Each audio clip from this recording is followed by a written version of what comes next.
Sí, doña Silvia, Sí, tú estabas. El señor en las abuelas. Granadas. Mm, Ah, no, que sí sabían, que le mm, veían la piel a uno y ya mm, sabían que era. Y le ujú. van los humos crudos. Malditas. Listo. Listo, doña Silvia. Sí, entonces en esta región donde vivíamos nosotros tan lejos, mi mamá era la partera, ya todo el mundo le llegaba con los niños enfermos y todo, y ella tenía sus plantas ahí. Les recomendaba, les daba ella misma también sus zumos y todo, sus aguas de hierbas.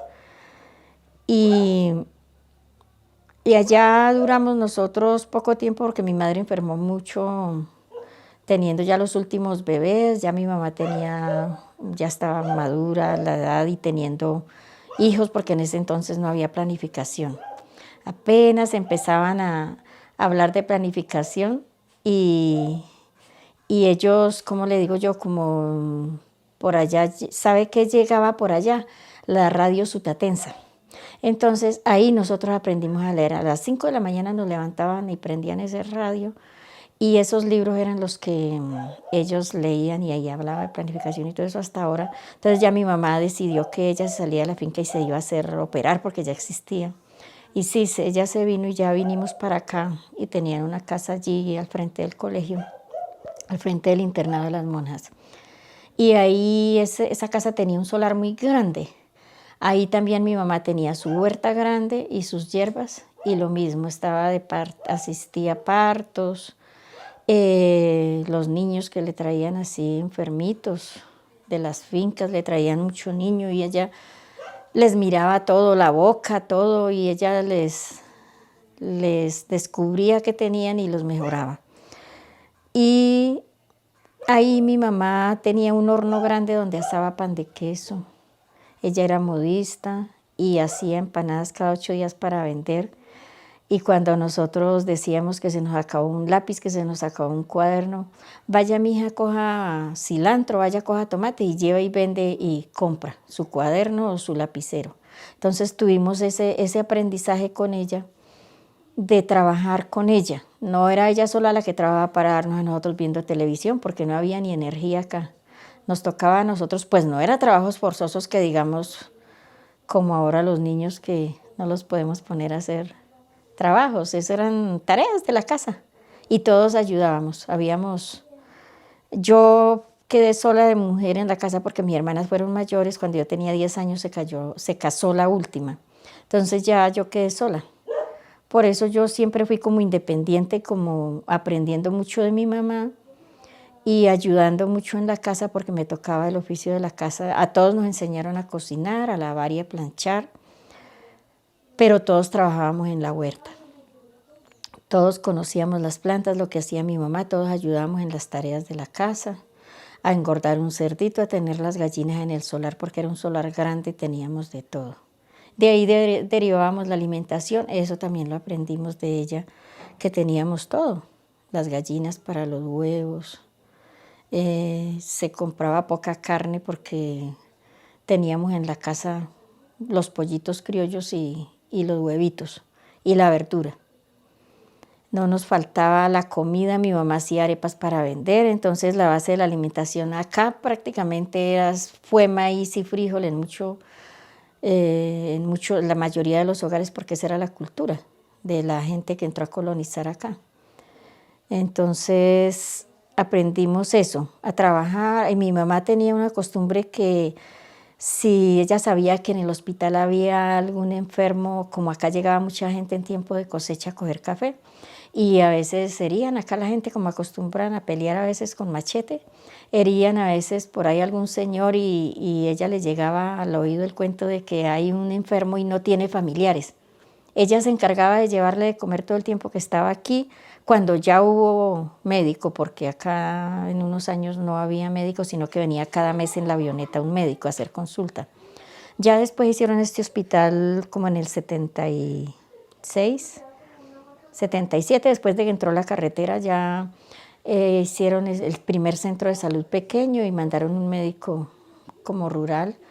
Y entonces ya él vivía ahí en el hospital. Y cuando ella sabía que había alguien que no tenía familia, ella iba y les llevaba de comer. A lo que le daban las salidas se los traía para la casa hasta que se curaban y se iban. Entonces aprendimos a tener, o sea, no le damos a los tobillos a mi mamá de lo que fue ella de caritativa y de bondadosa. Si una persona, una mujer, una señora, una familia no tenía para pagarle el parto de la señora que ella había asistido, no le importaba. Después me pagan y si no, mi Dios me pagará. Esa era como la expresión de ella y siempre fue muy, muy bendecida. En su casa no le faltaba el queso. Ella mantenía, cuando eso no había energía, pero ella tenía un escaparate de madera. Ahí mantenía queso, manzanas, panes, pan de quesos. La gente le traía de las fincas muchas cosas. Y ella compartía lo que ella tenía y recibía a la gente. A veces en la casa ella atendía el parto de la señora y le cuidaba la dieta. A veces le pagaban y a veces no, pero ella no, como que no se fijaba mucho en eso. También aprendimos de mi madre que ella con su máquina cosía, era modista. Tenía una maquinita, ay, lástima, no la tengo ahora acá, es una maquinita muy viejita. Y ella en esa máquina cosió muchos años, era de un manurio. Ella cosió, le cosía a mucha gente acá del pueblo y también hacía unos bolsos muy bonitos de retazos y mi mamá bordaba a mano como bordamos nosotros, porque la familia de ella pues era de Caldas y también una parte de la familia de ella vivía en el valle. Entonces bordaban, mis tías todas bordaban, hacían todos estos como los cojines que nosotros hacemos. Y ella cuenta que cuando ellos se fueron huyendo como de acá de la violencia, como en el 48 y eso, fueron a vivir al Huila. Y ella por allá aprendió a hacer camisas, desbaratando las camisas que compraban, hacía camisas y vendía. Y ella bordaba y mantenía siempre unos cojines bordados y cuando se veía sin comida, que mi papá estaba lejos trabajando, se iba con esos bordados para las tiendas y cambiaba por mercado y llevaba para la casa. Entonces ella nos enseñó a bordar y en el colegio pues nos exigían siempre el trabajo manual y nosotros aprendimos a bordar en hilo, aprendimos a hacer los panes, pan de queso más que todo, pan de trigo casi no se comía porque la tradición de los antioqueños es como el pan de queso y todo eso era la tradición de ellos.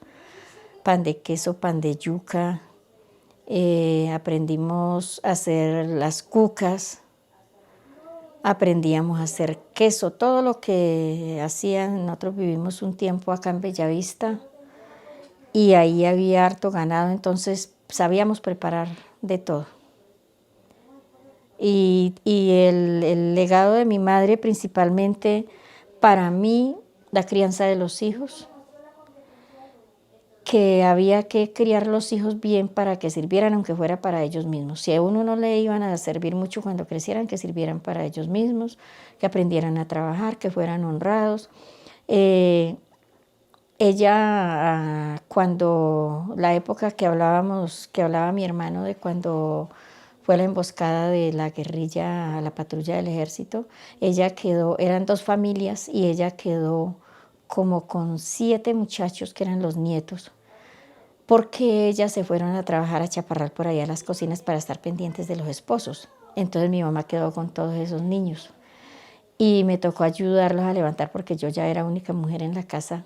Y ahí fue donde yo aprendí todos los remedios caseros que ella les hacía de hierbas a los niños.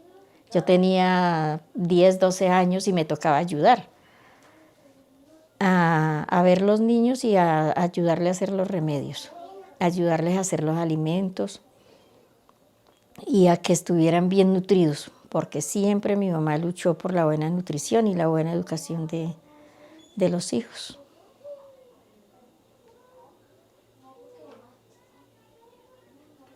Silvia, yo sí quería preguntarle, es una pregunta que le he hecho, creo que tú alcanzaste a escuchar ahorita, pero la mayoría de las chicas les he preguntado pues acerca pues del liderazgo, digamos, de la mujer como tal acá en Herrera, ¿cierto? Entonces Entonces me gustaría que nos contaras un poquito desde lo que tú viviste, lo que viste, cómo también tú te convertiste también en una gran lideresa, si encontraste ejemplos de otras personas, digamos mujeres que fueron importantes acá en la historia de Herrera, que tú recuerdes.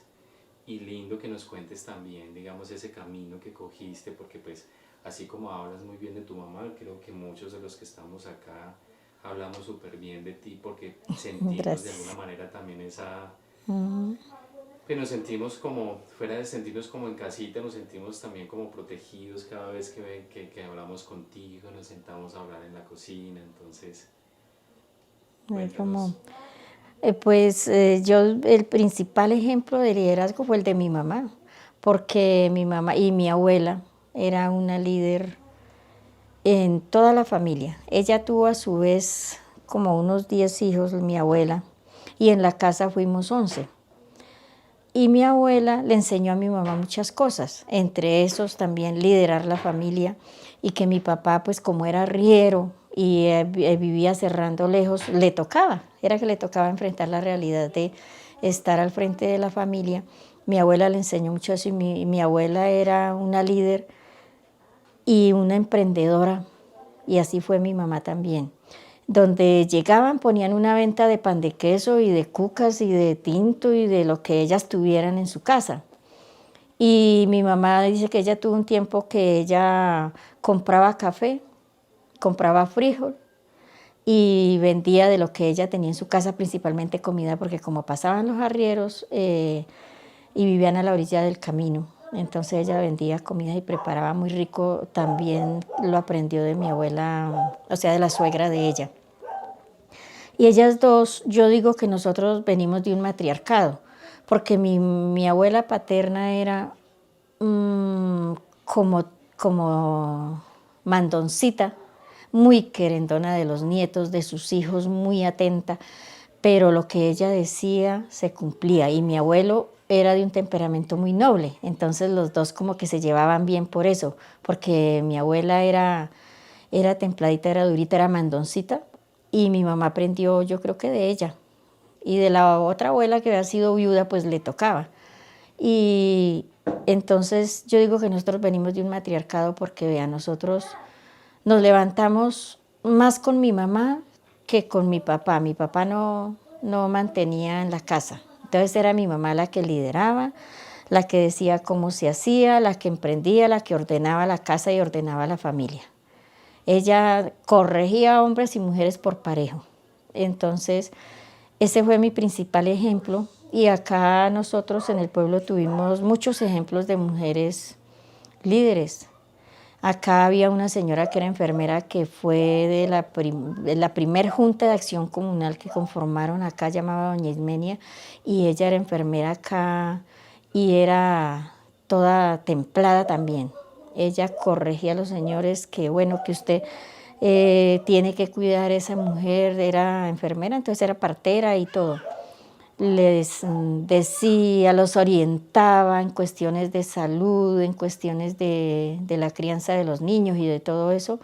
Esa señora era ejemplar acá en Herrera. También hubo otra señora que ella era arriera y ella compraba cerdos y engordaba y compraba y llevaba para el valle. Y dicen que ella, como ese camino es pedregoso, para que los marranitos no se dañaran los casquitos, les hacía como unas alpargaticas de cuero de vaca. Y ella era también en la casa dura y una familia grande, pero esa familia fue ejemplar aquí en Herrera. Bien levantados por esa señora que era la líder de la casa. El señor tenía una tienda y todo, pero no era, pues, era como, como que ella lo opacaba del liderazgo que ella tenía y todo. Era una señora también así emprendedora y lideresa acá. También tuvimos, por ejemplo, a Dubier, que fue harto tiempo acá secretaria de la inspección y fue que bibliotecaria, fue muy buen ejemplo acá porque fue como de las primeras bachilleres que salieron acá y fue, ¿cómo le digo yo? De las que salieron acá, salían que mecanógrafas y como con algo de comercio, y esas eran las primeras que salían de acá, luego terminan de cuarto de bachillerato, ¿no? Y salían a Chaparral a terminar, algunas como maestras, y ella pues fue como de las primeras mecanógrafas de acá de este pueblo. También el ejemplo que yo vi siempre de mi mamá, como de que la mujer trabajara, que fuera de lo del trabajo de la casa, que emprendieran algo. Es que usted póngase un cerdo aunque sea, es que usted, ¿por qué no aprende modistería? Lo que había como en ese momento. Aprenda para que ayude en su casa, para que no sean atenidas con el esposo, para que no tenga que estarle echando en cara, para que no sé qué, como lo que decimos hoy, la independencia económica, para que no haya el maltrato, porque a veces sucede, es muy normal hoy día eso, es muy, muy visto, ¿no? Entonces ella siempre era como alentando a las mujeres, uno, a que fueran atentas con los esposos, porque eso no faltaba el consejo de las mamás, y mi mamá tenía muchas amistades. Ella era amiga de las señoras que trabajaban abajo en la zona de tolerancia y venían mucho donde ella, a veces por los embarazos, por las enfermedades venéreas, por una cosa y otra, y ella siempre les recomendaba lo mismo que hacía doña Ismenia, que era enfermera, pues que báñese con esto, tómese aquello. Y ella tenía muchas amistades, entonces ella era muy buena consejera, ella aconsejaba a todo mundo, y ya con el tiempo nosotros vivimos casi como la misma historia que vivimos nosotros en el hogar, que mi papá se fue y tuvo otro hogar, y a la vez el papá de mis hijos se fue, y yo en ese momento empecé a trabajar en la cooperativa del colegio, y tuve la cooperativa del colegio harto tiempo, y ya yo me acostumbré también a trabajar y a vender refrigerios y a una cosa y a otra. Y fui viendo muchas cosas, de que si uno tiene una independencia económica, tiene muchas ventajas, y que uno como mujer puede vivir sola, que uno como mujer no tiene necesidad de estar maltratada de un hombre para que le dé el bocado de comida a uno o a los hijos. Entonces tomamos como ese liderazgo en la mujer, mirando lo de las manualidades también. Yo viví en Ibagué 10 años y ahí aprendí más cosas de los bordados fuera de lo que mi mamá sabía. Aprendí otras cosas en un colegio de preescolar. Entonces ahí yo ya tuve como la idea de que yo podía enseñarles a otras, y le enseñé a muchas mujeres acá en Herrera. Cuando hubo la erradicación de los cultivos ilícitos acá en Herrera, en la Junta de Acción Comunal de la Vereda, en Los Guayabos, que era donde pertenecía mi mamá como beneficiaria, yo tuvimos un proyecto y les di clase a 50 mujeres. Yo les daba un día el sábado, el lunes festivo, o en la mañana el sábado a unas y en la tarde a otras. Y después tuvimos la idea de que estuviéramos organizadas, algunas que fuimos quedando, que yo digo que la asociación inicialmente éramos un grupo de oración. Habíamos muchas de un grupo de oración de la Iglesia Católica, y nos reuníamos en esos momentos de que de pronto sabíamos que amenazaron a la hija de fulano o que mataron a alguien. Nos reuníamos como que en la iglesia, un día en la semana, otras veces acá donde mi mamá venían mucho a hacer rosarios, a hacer oración, porque ella ya estaba muy enfermita, y entonces nos reuníamos y orábamos y hablábamos. Muchas veces uno acá, esto era la casa de mi madre, era aquí más abajito, un corredor así como este, más visible, y había una chambrana. Entonces uno hablaba como con temor de que no hubiera nadie escuchando por ahí, hablábamos como en voz baja, y ya resultamos pues que ese grupo ya quería que yo les enseñara a bordar. Entonces empezamos a bordar acá en la casa. Yo tenía el grupo y venían casi todos los días. Ya después de las 2 de la tarde yo ya estaba lista para esperar ese grupo que llegaba, y yo les enseñé a bordar. Y con el tiempo